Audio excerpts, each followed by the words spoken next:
안녕하세요. 책과 여행을 소개하는 상키지수입니다. 오늘 영상에서는 벌써 10월이죠. 10월 첫째 주에 출간된 따끈따끈 신간들 소개하겠습니다. 오늘 소개할 책은 총 6권인데요. 정말 핵 대박 책들이 많아가지고 빨리 소개해보도록 하겠습니다. 오늘 소개할 첫 번째 책은요. 유튜브 젊은 부자들, 구독자 0명에서 억대 연봉을 달성한 23인의 성공 비결입니다. 요즘 이 유튜브라는 플랫폼이 어떤 극강 대세로 떠오르면서 이 유튜브를 다루는 책들이 굉장히 많아졌습니다. 예를 들면 유튜브 크리에이터의 에세이라던가 유튜브에서 양질의 콘텐츠로 많은 인기를 얻는 방법, 이런 책들이 많이 있죠.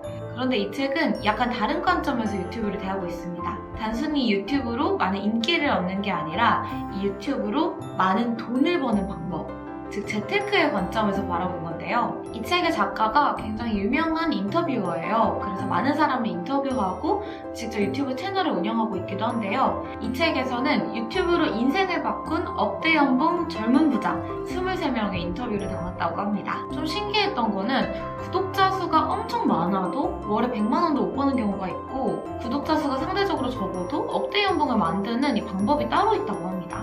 그래서 책에서 이 10만 원짜리 콘텐츠를 1000만 원짜리로 업그레이드하는 10가지 법칙을 소개해요. 예를 들면 인기 동영상으로 노출되는 유튜브 알고리즘은 무엇일까? 조회수는 어떤 시간에 급증할까? 그리고 중간 광고를 붙이기 위한 이 최적의 영상 길이는 어느 정도인지, 이런 실질적인 솔루션을 제공하고 있으니까요. 나 정말 이 유튜브로 딴 건 다 필요 없고 돈 한번 벌어볼래 하는 분들은 이 책 꼭 한번 읽어보시면 좋겠습니다.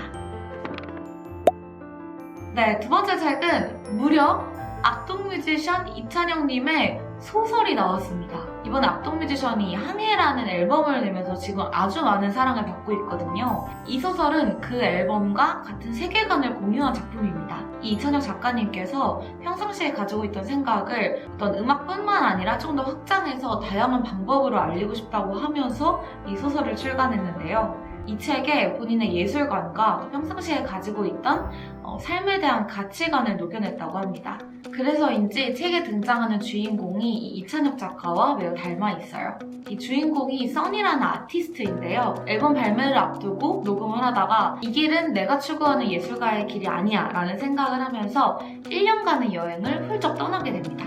그래서 여행을 하면서 아주 많은 예술가들을 만나고 그들과 이야기를 하는데요. 생각보다 너무 오만과 망상으로 가득하고 그들만의 세계관에 빠져 있는 거예요. 그래서 특별한 깨달음 없이 이 여행의 마지막에 이르게 되었는데 거기서 한 여자를 만나게 됩니다.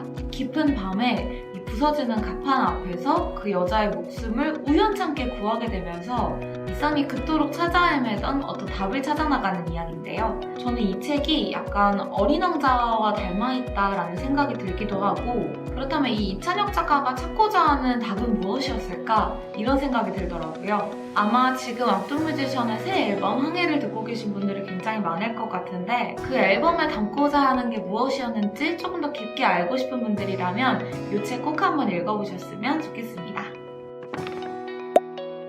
네, 세 번째 책은요. 출간된 지 얼마 안 됐는데 앞으로가 굉장히 기대되는 책입니다. 아주 오랜 시간 인문 분야의 베스트셀러를 기록하면서 무려 25만 부 이상 팔린 라틴어 수업의 다음 책이 나왔습니다. 이번 책은 로마법 수업이에요. 이 라틴어 수업이 사람들에게 많은 사랑을 받으면서 전 처음에 아니 라틴어에 이렇게 관심을 갖는 사람이 많지? 이게 좀 의아했어요. 알고 보니까 이 라틴어 수업은 영어, 유럽어의 기원이 된 이 라틴어의 기초를 배우면서 이 각자의 인생과 어떤 역사를 돌아보게 만들어주는 인문학적인 책이었습니다. 그래서 역시 다음 책인 로마법 수업도 단순히 이 로마법을 가지고 같이 연구하는 게 아니고요. 이 로마법은 인간다운 삶 그리고 공동체를 이루어 나가기 위한 치열한 고민의 흔적으로 보고, 그것을 통해서 이 혼란의 시대에 어떻게 하면 나답게 살아갈 수 있을까, 이런 인문학적인 성찰을 주는 책인데요.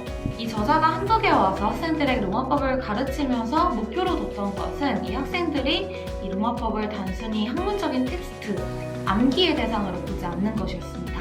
이 로마법에 있는 조항들을 우리의 삶에 가지고 와서 우리 사회에서 많은 이슈가 되고 있는 결혼, 돈, 여성 문제, 낙태 이런 키워드들과 접목해서 생각의 영역을 넓혀주는 수단으로 활용한 거죠. 요즘 정말 사회적인 이슈도 많고 특히나 거짓이나 가짜뉴스들도 판을 치면서 우리가 어떤 문제를 정말 독립적으로 근거를 가지고 생각하기가 어려워졌습니다.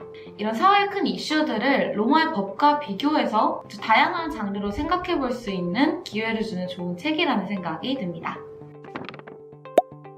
네 번째 책은 조금 가벼우면서도 재밌는 책인데요. 여러분들 예전에 창문을 넘어 도망친 백색 노인, 이 책 한 번쯤은 다들 보셨죠? 이 책이 전 세계적으로 1000만 부 이상 판매되고 우리나라에서도 정말 많은 사랑을 받았는데요. 이 노인의 다음 이야기가 나왔습니다. 핵을 들고 도망친 101세 노인입니다.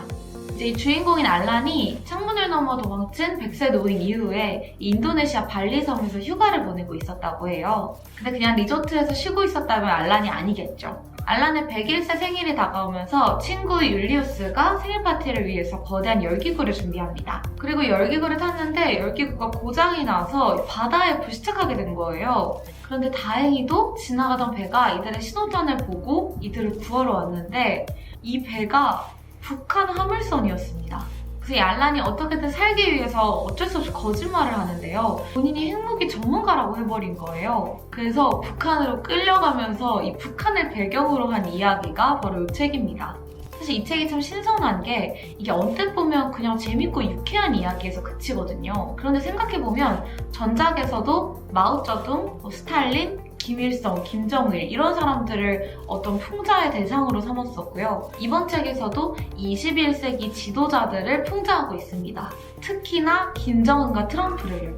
그래서 이 북한을 메인 무대로 북한을 주시하는 세계 각국의 요원들 그리고 심지어는 더 나아가서 UN에서 다루고 있는 이 표면적인 논의까지 나옵니다. 그래서 이 책은 요즘 약간 경영서나 자기계발서에 지쳤어. 근데 뭔가는 얻고 싶어 라는 생각이 들 때 쉬어가는 타이밍에 한번 읽어보면서 가볍지만 또 진지한 어떤 삶의 진실들을 만날 수 있는 책이 아닌가라는 생각이 듭니다. 네, 5번째 책은요. 제목만 들어도 속이 시원해지는 책입니다. 드디어 팔리기 시작했다. 사고 싶고 갖고 싶은 브랜드의 저력은 어디에서 오는가? 라는 책입니다. 이 책은 모든 팔리는 것에 대해서 이야기하고 있어요. 이게 단순히 소비자한테 판매하는 물건이던 상사에게 팔아야 하는 기획안이던 국민에게 팔아야 하는 대통령의 정책이던 심지어 취준생이 팔아야 하는 자신의 가능성까지 이 모든 것들이 팔리기 위해서는 한 가지 비밀을 알아야 한다는 건데요. 바로 브랜드입니다. 이 책에서는 이 하루에도 수백 개씩 쏟아지는 브랜드의 대홍수 속에서도 자신만의 필살기로 업계의 1등이 되고 이 시장을 바꾸는 초인류 브랜드 25개의 이야기가 들어있어요. 그래서 히트하는 상품, 잘 나가는 사람, 모든 성공의 비밀은 브랜드입니다 라고 저자가 이야기하는데요. 예전에 이런 일화가 있었대요. 이케아의 플라스틱 백을 발렌시아가라는 브랜드에서 똑같이 카피한 건데요. 가방의 소재만 가죽으로 바꾸고 이 로고 하나 붙였을 뿐인데 가격이 2,000배나 뻥튀기 되고 심지어는 사람들이 사지 못해 안달이었다고 합니다. 비슷한 제품인데도 불구하고 사람들이 많은 가치를 두고 많은 비용을 투자하는 데에는 이 브랜드가 가진 힘이 너무나도 크기 때문입니다. 이전에 이야기했던 뭔가 팔리고 싶은 게 있다면 그리고 팔아야 하는 게 있다면 이 책 한번 꼭 읽어보시면 좋을 것 같습니다. 네, 마지막 책은 조금 무겁기도 하지만 여러분들께 꼭 소개하고 싶어서 가져왔는데요. 플랜 드로다운, 기후변화를 되돌릴 가장 강력하고 포괄적인 계획입니다. 아마 여러분들도 분명히 지금 지구의 환경이 얼마나 무너졌고 앞으로 몇 년 후에 어떻게 될 거야 이런 공포감을 조성하는 이야기 많이 들어보셨을 거예요. 그런데 이 책은 단순히 공포감을 조성하고 누군가의 책임을 뒤집어 씌우는 게 아니라 이제는 실현 가능한 대책을 만들어서 우리 모두가 너나 할 거 없이 최선을 다해야 한다는 이야기를 하고 있습니다. 이 책을 쓴 세계적인 환경운동가이자 기업가인 폴 호컨이 전문가를 만날 때마다 물었다고 해요. 지구온난화를 막고 이를 되돌리기 위해서는 무엇을 해야 할까요? 그런데 전문가들의 답이 다 똑같았다고 합니다. 그런 방법은 존재하지 않습니다. 그러나 그런 방법이 존재하게 된다면 엄청난 자원이 될 것이라고요. 그러고 나서 10년 동안 이 기후변화를 야단하는 기사들은 아주 셀 수 없이 많이 쏟아졌지만 많은 사람들이 게임 끝났어, 이제 지구는 되돌릴 수 없어 라는 생각만 하지 그래서 우리가 뭘 해야 할 건지에 대해서 생각을 하지 않았다는 거예요. 그래서 답답한 마음에 폴 호컨이 써낸 책이 바로 이 책입니다. 이 책의 제목에도 나오는 게 바로 드로다운이라는 단어인데요. 이 드로다운은 온실가스가 최고조에 달한 다음에 떨어지기 시작하는 시점을 이야기해요. 그래서 이 드로다운을 만들기 위해서 우리가 최선을 다해야 하고 그 방법으로 무엇이 있을지 100가지 솔루션을 찾아서 정리한 겁니다. 이 책을 위해서 70명의 전문 연구진이 조사하고 120명의 자문단이 3단계로 분석한 가장 효과적인 기후대책 100가지를 소개하고 있기 때문입니다. 환경에 대해서 관심이 있으신 분들이라면, 지구를 사랑하는 분들이라면 이 책 꼭 한번 읽어보셨으면 좋겠습니다. 네, 이렇게 해서 10월 첫째 주 6권의 신간을 소개했는데요. 보셨다시피 이번 주는 정말 특별한 책들이 많이 있으니까 여러분들 시간 되실 때 서점 가셔서 다 읽지는 않더라도 이렇게 만져보면서 어떤 이야기를 다루고 있는지 한 번쯤은 살펴보셨으면 좋겠습니다. 그럼 오늘도 지금까지 상키지수였습니다.